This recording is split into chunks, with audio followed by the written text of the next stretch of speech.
بسم الله الرحمن الرحيم، صلى الله على النبي الكريم. إننا نحن سكان بلدية أم عشيش ننظم هذه المسيرة الحاشدة بقيادة العمدة ومساعدة رجل الأعمال طويل العمر محمد الشيخ تحت لواء حليف الوفاء بالعهد بقيادة النائب محمد أمين اللقية.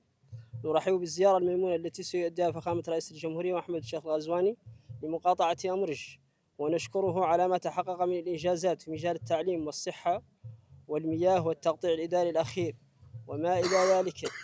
نؤكد لرئيس الجمهورية عن بلدية أم عشيش جميع قراها وجميع شرائحها وجميع قبائلها أنه اليوم شهون متواجد دعم ومساندة رئيس الجمهورية، ونثمن الإنجازات اللي فات خلقت وما البرنامج الاستعجالي من المخصص البلدية، لكن نثمنوه.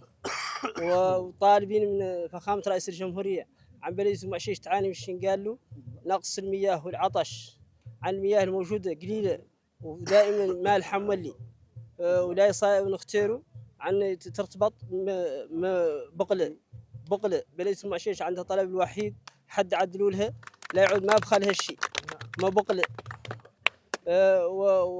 وفي الأخير مالي نختار نشكر عن خطابه في مبيكة الأحواش عنه مهم عن اللحمة الاجتماعية والسلم الأهلي وعن النعرات القبلية منبوذة وإحنا داعمينها، وطالبين من رئيس الجمهورية عنه يدير يد من حديد على الموظفين الدولة فياك انهم ما تلاقوا يزعزوا الامن ولا تلاقوا يعودوا داعمين هذه النعرات القبلية.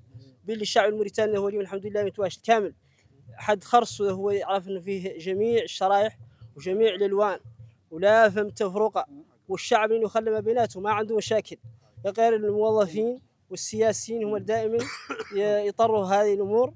وذلك طالبين من رئيس الجمهورية يدير هو حد لذاك ويطبق عليه القانون، والشعب قاع الحمد لله اللي ينتكل عليه متعارف بيناته ولا عنده مشكلة.